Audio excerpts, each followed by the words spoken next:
Bienvenue sur notre chaîne, Amis du Mystère. Préparez-vous à plonger dans l'obscurité, car aujourd'hui, on explore le côté sombre du voisinage, ces endroits que l'on croit si familiers, si rassurants. Jusqu'à ce que la nuit tombe, imaginez, des rues calmes, des lumières tamisées, le silence seulement troublé par le bourdonnement lointain de la ville. On se sent en sécurité, à l'abri entre nos murs.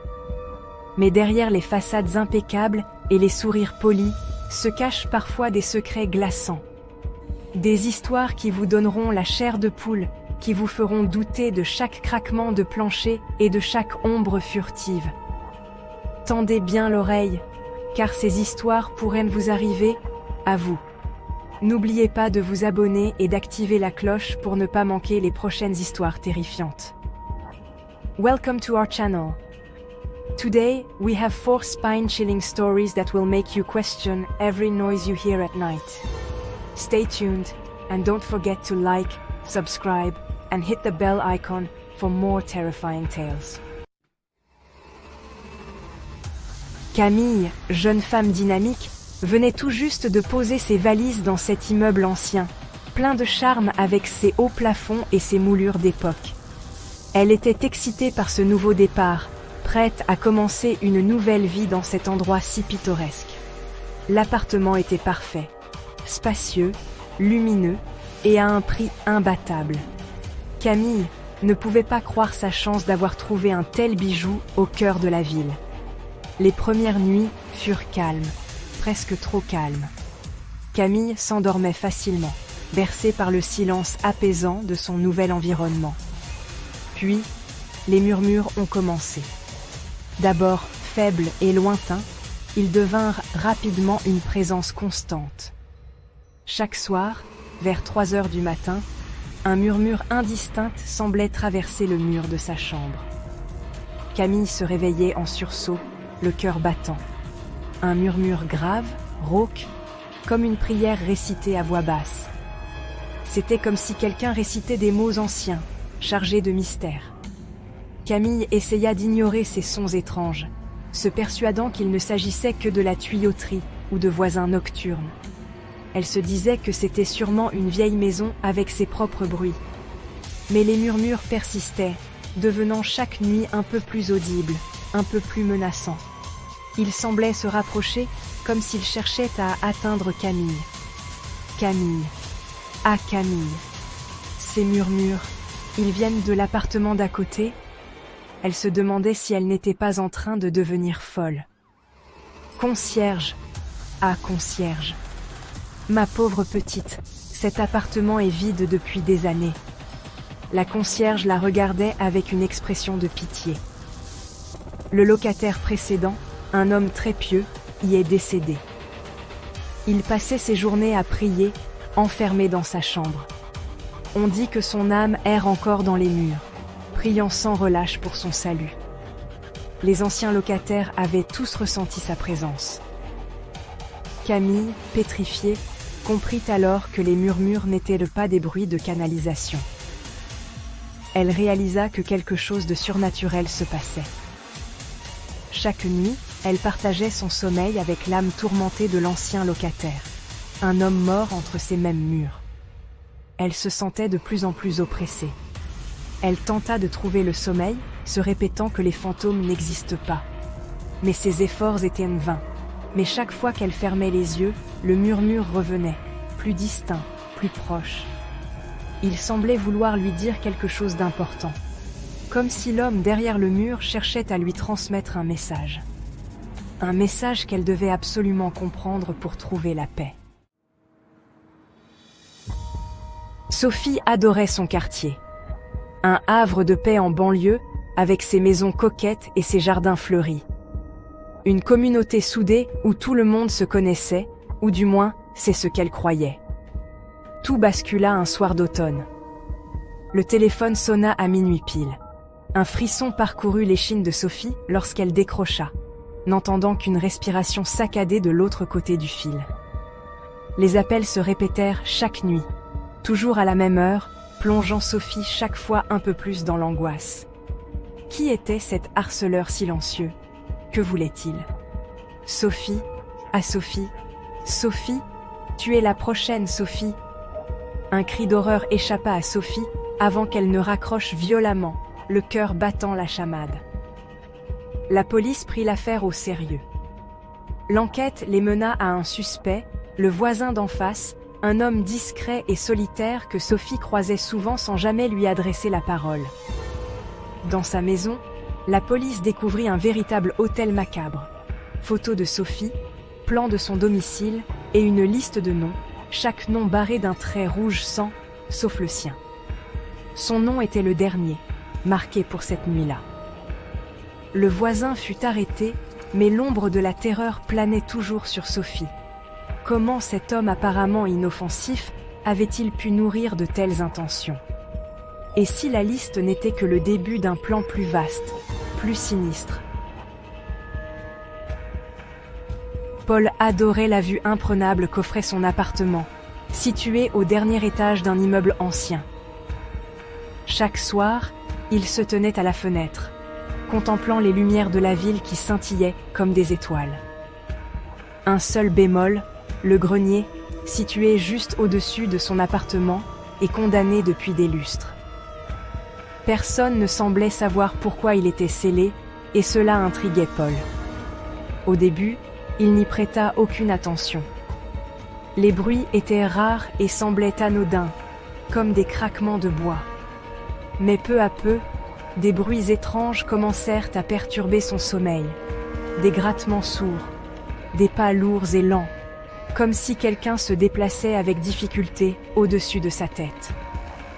Ces sons devenaient de plus en plus fréquents et inquiétants. Intrigué, Paul interrogea le concierge. Il devait savoir ce qui se passait là-haut. Le grenier? Inaccessible, mon garçon. Personne n'y est monté depuis des années, scellé depuis des années à cause d'un problème de structure. C'est dangereux d'y aller. Pourtant, les bruits persistaient, devenant chaque nuit un peu plus insistants, un peu plus menaçants. Paul ne pouvait plus ignorer ces sons inquiétants. Une nuit, poussé par une force inconnue, Paul força la vieille porte du grenier. Il sentait qu'il devait découvrir la source de ces bruits.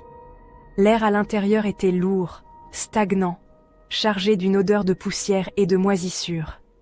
Il avait l'impression de pénétrer dans un autre monde. Une seule ampoule éclairait faiblement la pièce, révélant des piles de vieux meubles recouverts de draps blancs. L'atmosphère était oppressante. En s'approchant d'une des piles, Paul remarqua avec horreur des photos éparpillées sur le sol. Son cœur se mit à battre plus fort. Des photos de lui, prises à son insu, en train de dormir, de manger, de lire dans son salon.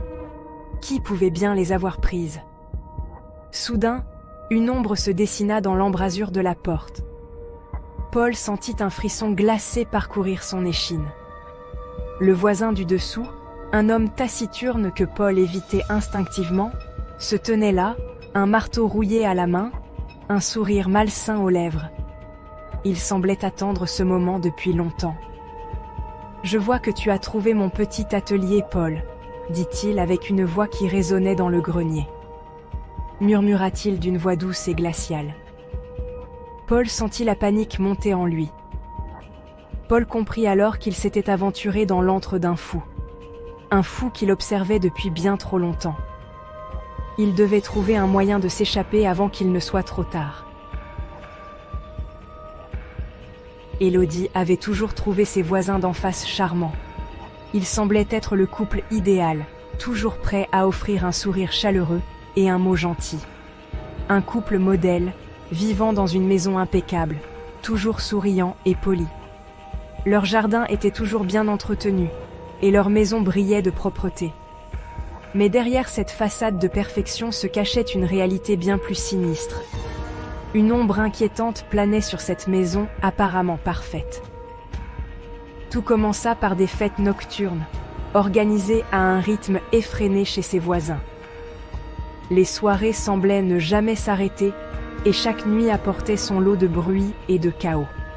Musique à fond, rires stridents, allées et venues incessantes. Les invités allaient et venaient, sans cesse, rendant le quartier presque invivable. Élodie tenta de les ignorer, mais le bruit devint vite insupportable. Elle ne pouvait plus dormir, ni se concentrer sur quoi que ce soit. Un soir, excédée, je me suis rendue chez mes voisins pour me plaindre. J'étais déterminée à leur parler et à leur demander de baisser le volume.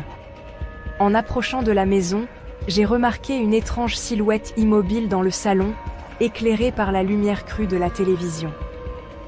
C'était comme si quelqu'un m'observait. Curieuse, je me suis approchée de la fenêtre et j'ai jeté un coup d'œil à l'intérieur. Ce que j'ai vu m'a glacé le sang. J'ai eu un choc terrible. Mon cœur battait la chamade et je ne pouvais pas croire ce que je voyais. Ce n'était pas un invité qui se tenait là, immobile, mais un mannequin de cire, d'un réalisme effrayant. Il semblait presque vivant, figé dans une posture naturelle. Paniquée, Élodie appela la police.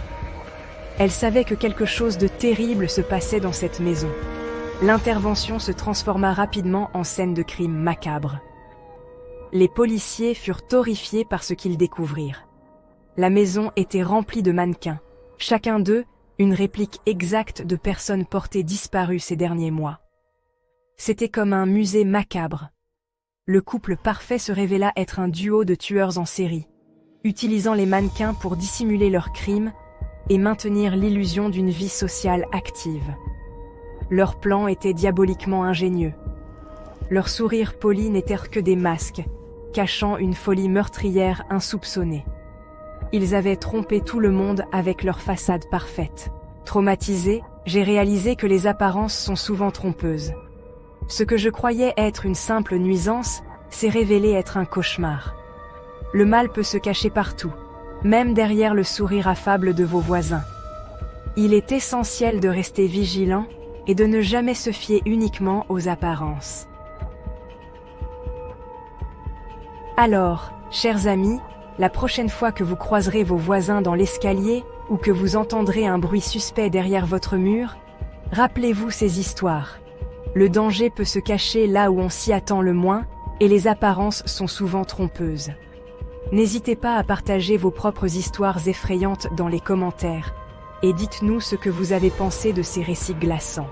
Le monde est rempli de mystères et de dangers et il est toujours bon de rester vigilant. Sur ce, je vous laisse à vos réflexions. Dormez bien, si vous le pouvez. Thank you for watching. If you enjoyed these stories, make sure to leave a comment below and share your own spooky experiences. Until next time, stay safe and keep your doors locked.